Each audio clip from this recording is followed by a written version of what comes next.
What's up, guys and gals? It's Griever back here, bringing you guys the latest behind-the-bar reviews for One Piece! One Piece chapter 963. Let's get started.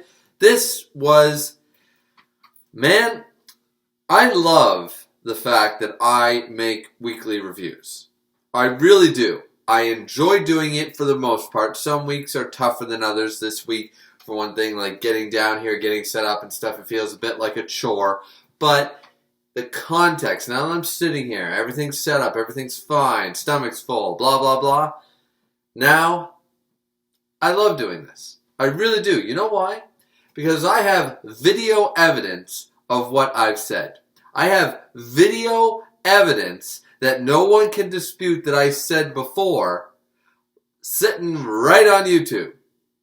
Because there are two things, in fact, there are two things in this chapter that seem to happen, and I've been saying it, so let's just get right underway. Right here on the cover page, we get the germ pirates.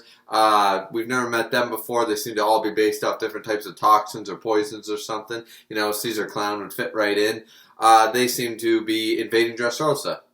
I mean, when you think about it, that's kind of the time to do it, you know, but still, maybe they'll do a good job. It's really hard to say. I mean, Dressrosa, King Riku and stuff might have left with the Royal Guard and a bunch of Marines and stuff, but that doesn't mean that Dressrosa is necessarily helpless against one pirate crew, but I don't know. We'll have to wait and see. Once again, these cover series following Beijing and stuff haven't really fully interested me so far, so meh. We'll wait for the next one that really, let's follow Crocodile. Where's Croco Boy?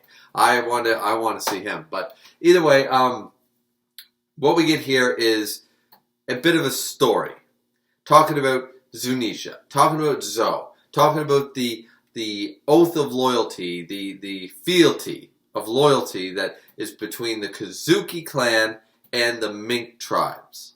And speaking of all these things, centuries ago, you know, we help each other, you know, when someone's there, you know, we're friends eternally with the Kozuki clan, that kind of stuff, right? We see a very young Inarashi and Nekomamushi standing there basically being like, yeah, we want to go to Wano sometime. Kozuki's, Wano's great, blah, blah, blah.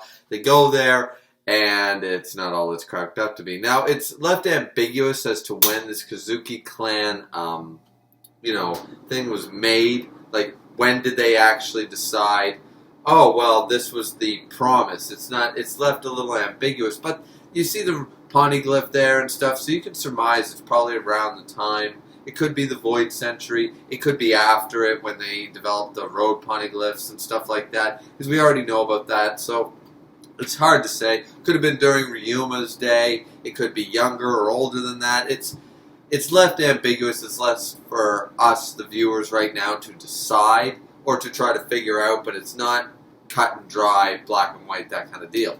But as I said, Nekomamushi and Inarashi, they end up trying to get to Wano. How they did that in a dinghy, how they survived the Grand Line with, without the New World, dinghy, Wano, Big Mom's ship. I understand that, King interfered, but Big Mom's ship.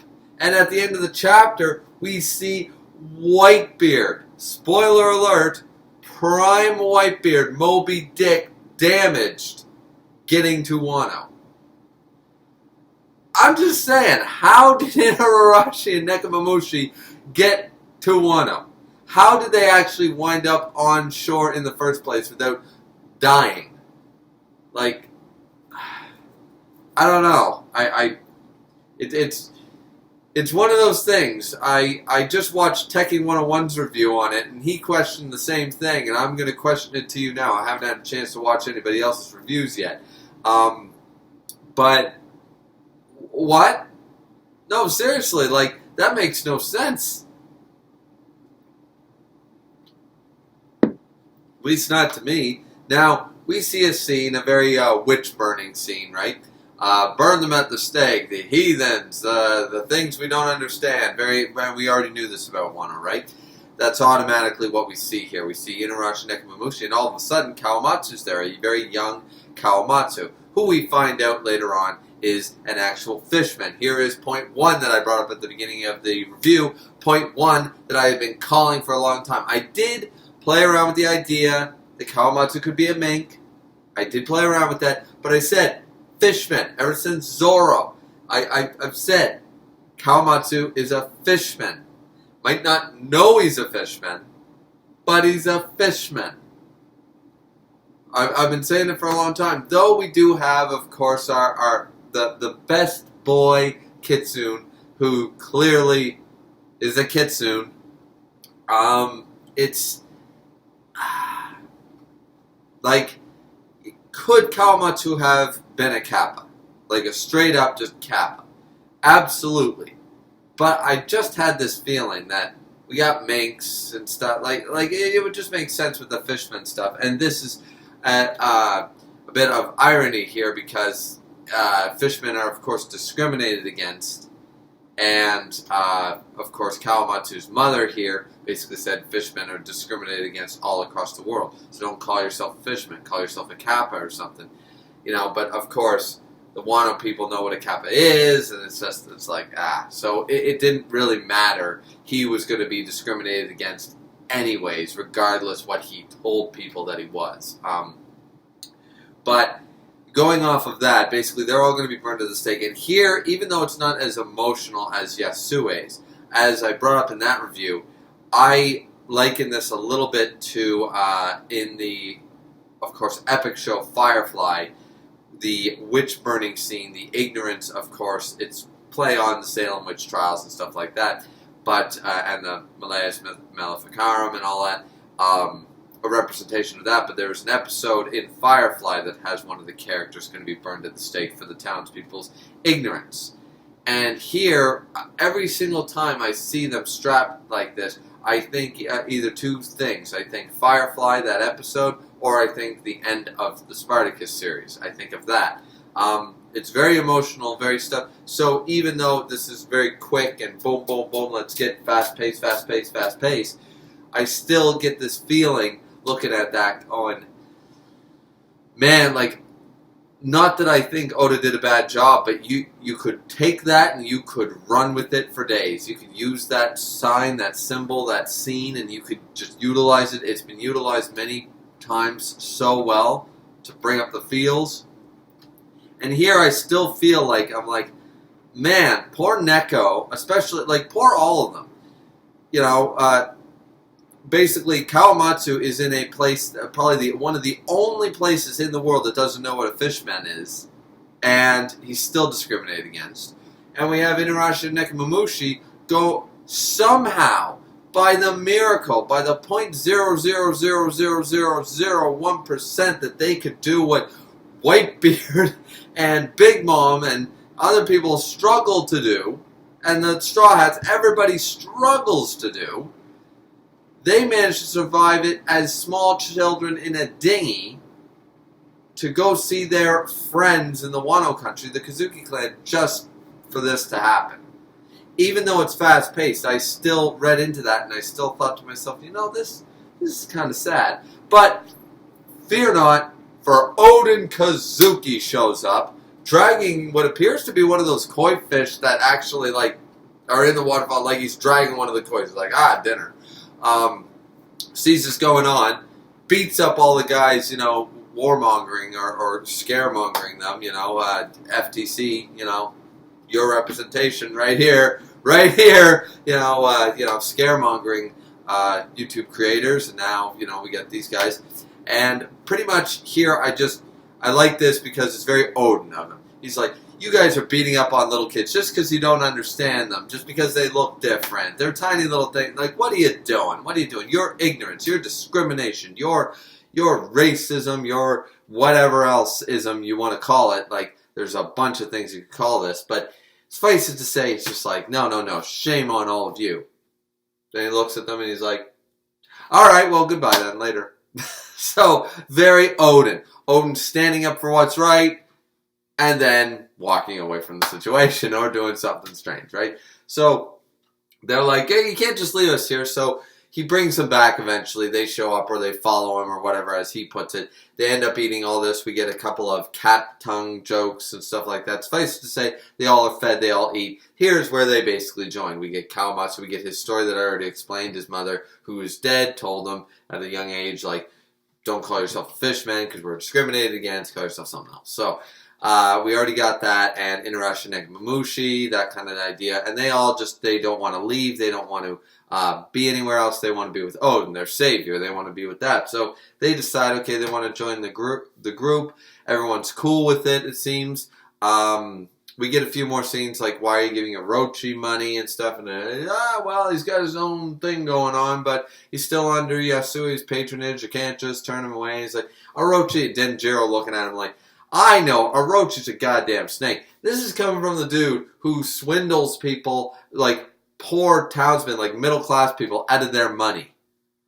Denjiro swindled, as a teenager, working-class people of Wano.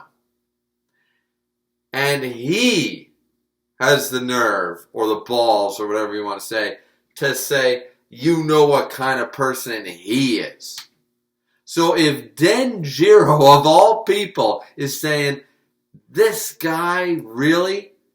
Then that holds just that little bit more weight. Like if you have something that's worth, like this is 9 pounds, Denjiro's opinion on this adds a couple more. Now it's a 12 pound. Like you have a 9 pound, roast or turkey or whatever. That's kind of a small turkey, but a big roast. Then you add a few more pounds. It's a little bigger. It's a little plumper. It's worth a little more weight, right? Net weight, gross weight is here to stay. And Denjiro is, I'm with them on this one. Like Oden being, of course, a nice guy he is. He just can't. Not that he maybe can't see it, but he's just like, well, I just do things. That's what I do. They try to infiltrate Yasui, like, because their coffers are running low and they got to support everyone, they got to feed everyone. So they're kind of like, okay, we're an established Curry region is no longer a place of bandits. We're an established region now. We have villages, we have coffers, and we have retainers and samurai and a daimyo. So we need to do stuff. So what do? Sneak, that kind of stuff. They decide, we're going to do this ninja style and we're going to steal from Yasui. Yasui, of course, catches them, and basically he says, you know what, I'll give you all the money you're going to steal. And you know what else? I'll even give you more money on top of it. They're like, wait a minute, why would you do that? And he's like, you brats love Oden, don't you? Well, Yasui says what he's always said. It's like, he is going to be shogun one day. You ruffians cannot, and we've already seen this scene. We've seen this scene play out slightly different, but if you recall, we've already actually seen this scene. We already saw them as punks in the past, being told off by Yasui, basically saying, you louts need to regalize yourself. You guys need to be educated. You need to be proper. You need to actually have your worth your weight. Yasui wasn't asking them to all of a sudden change who they are. Which we do have some funny scenes with them talking like, art thou Shakespearean, so talketh thee, thy noblemen and stuff, thy Lord Oden, and Oden's like, you guys are creeping me out, stop.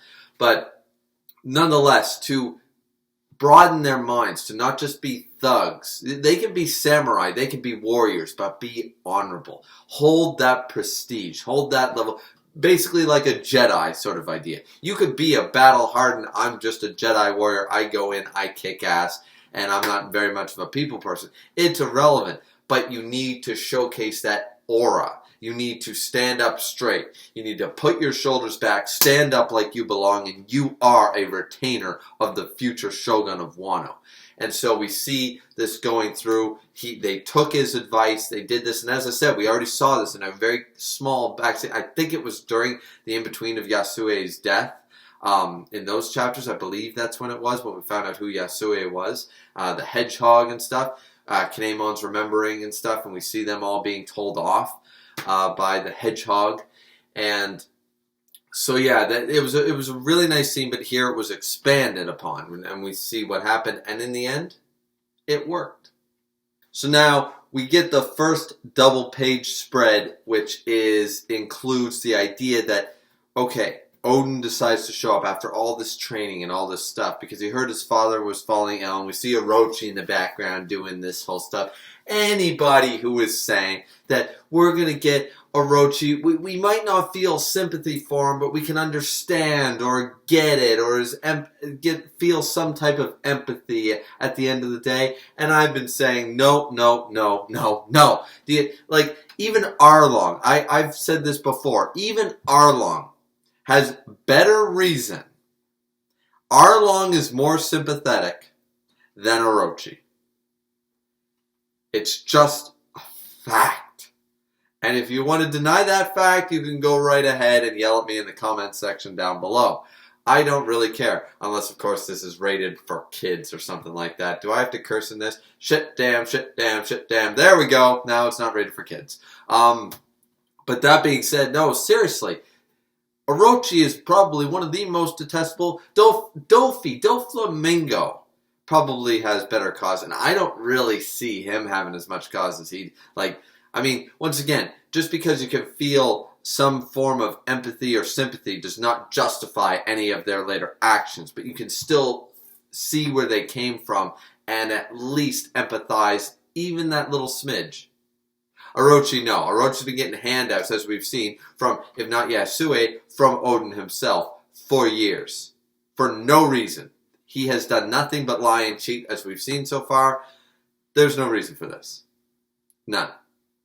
So, unless, as I said, unless there's some crazy thing where there's some lesser of two evils, and he knew for a fact that the Kazuki clan were going to destroy all of Wano, even worse than he has already done. He's basically made Wano in a poverty place. If that's not the case, then there was no reason for doing what he did and attacking the people that helped him the most. So, I just don't see it.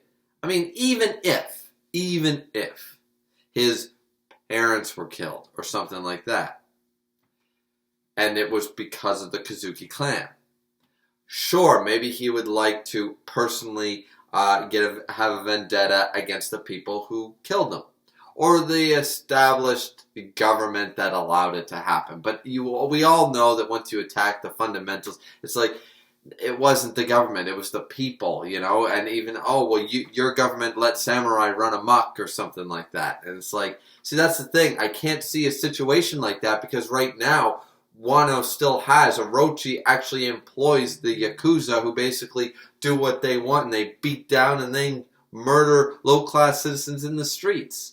So, that's what I'm saying. I can't see a situation, I can't see a backstory that would justify any of this, that wouldn't make me feel any sympathy for Orochi. He's a little conniving little snake. And I hate even calling him a snake, because I think snakes are pretty cool. But it fits because the Yamato no Orochi, dragon/snake, a lot of the time. Whatever.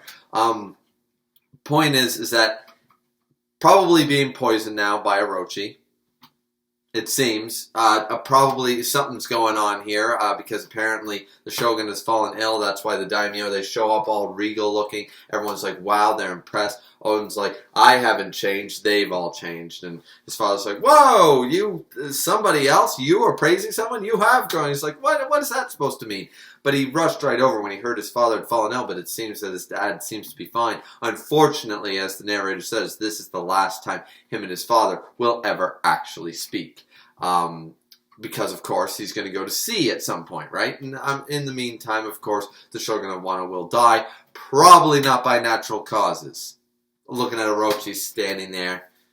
Yeah, I'm a warrior reject. Yeah. I don't think I know a more detestable character currently in the One Piece world. I'm sure there is. Caesar Clown comes to mind as one very detestable character. But Orochi's pretty bad. Orochi's right up there. It just... I think Akaino's a huge hypocrite. And of course a lot of people hate him for what he did. But, is he actually detestable? No, he's not as bad. I hate Akainu because I think he's the biggest hypocrite in the One Piece verse. But it doesn't... No. Orochi is probably the. As I said, it's a toss-up. It's Orochi, or it's Caesar Clown, or it's. I mean, Dofi's pretty bad. Even Crocodile even isn't that bad. Like, I mean, you can't justify his actions, but he's not pretending. It didn't seem like he used... Like, it's just more conniving. It's more deceitful. It's more... It gives you the willies, so to speak. But anyways, let's move on to the big event. We wasted enough time. Let's move on to the big event. Prime Whitebeard is in Wano. We get to see Prime Whitebeard. He looks like a goddamn boss. And here's where point 2 comes into play. Now, I will talk to you about point 2 in just a second, because somebody else will be able to figure out all these different people. I recognize like one of them, the giant guy, Andre the Giant or whatever. But it appears that apparently some of these characters are people from the Allies that showed up at Marineford. The Allied ships that aren't actually part of the Whitebeard crew. These captains, anyways, of these ships seem to have been a member on the Moby Dick itself years prior, 30 years ago, because we do have a time skip here that I forgot to mention. We're 3 years now, so now we're 30 years exactly before the time skip. So Whitebeard's in his early 40s here, looking just like a boss. Marco's a teenager. I think, 30 years, because he's in 40. So, he's like a 15, 16, something like that. So Marco's here as a pirate apprentice. I believe that's Jozu in the background. I don't really recognize... I think that the lady pirate is... They're probably all... Like, we could probably mix match them all from Marineford and stuff, but I'm not Roger Space, I'm not teching, I'm not Joy Boy, so I don't, I can't spend all my days, I don't get paid. So I haven't reread all of One Piece, 500 times. So for me, I mean, I recognize a few of them. As I said, I think that's Andre the Giant. I don't really recognize the other dude sitting there, the other dude in the background. I'm sure they are. And I'm sure people will say, oh, we know every single one of these people. We've seen them. We know their names through SBS, through Marineford. We know them, And I'm like, okay, that's fine. But, so I just read the chapter and I recognized a few faces. So that's really cool. So Whitebeard's basically stranded. He shows up. Moby Dick is damaged, as I said. Nekomamushi and Arashi. The Moby Dick was damaged. But a dinghy was destroyed, but Inuyasha and Nekomamushi survived. Okay, that's fine, that's cool. So Whitebeard's here looking like a boss, and everyone's like, okay, pirates are here, where did Oden go? Oden went to the shore, well, don't let him go to the shore, what's going on? So, last page of the chapter, Oden shows up, Russian, Whitebeard's like, alright, everyone, stand back, something big is coming. And Oden shows up, jumps in, and he's like, I've been waiting for ya, 2-sword style, bang against Whitebeard's Bicento. We see the Conqueror's Haki. We see the eyes. Conqueror's Haki activates. Black sparks. Dun, so 2-sword style versus the Bicento. Clashed with Whitebeard.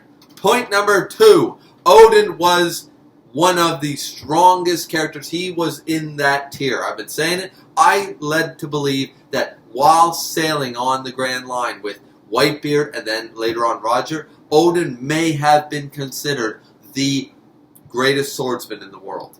He probably made a name for himself. Who else in that time frame wielded a sword? Like, seriously, he's clashing with Whitebeard.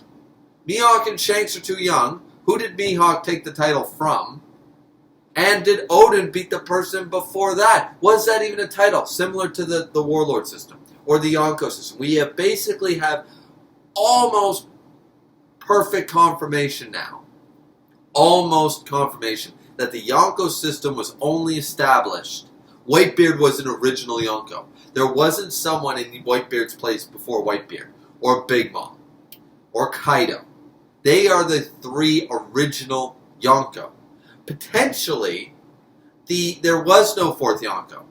And similar to how they started calling Luffy the 5th Emperor, once Shanks eventually, as we found out, it was only 6 years from the present storyline, he basically, they just had no other name for it. They're like, Shanks is just as dangerous, if not the most. So we got to call him the Fourth Emperor. There's just no other way around it. It's entirely possible. Because we know when the Zebek, Rocks pirates, the Zebek D pirates, when they split up, that's when the Yonko were formed, pretty much. They went their separate ways, started their own pirate crews. So I'm of the belief that the Yonko system didn't exist before that. So it's entirely possible here that the whole world's greatest swordsman thing was established by Oden himself. It's possible. We see him, as I said, this is point number 2 when people said, well, Oden can't be the sword. He's the only man to injure Kaido. And remember, Kaido fought against Whitebeard, Big Mom, Garp, Roger, and Shanks. And the only scar on his body was given by Oden.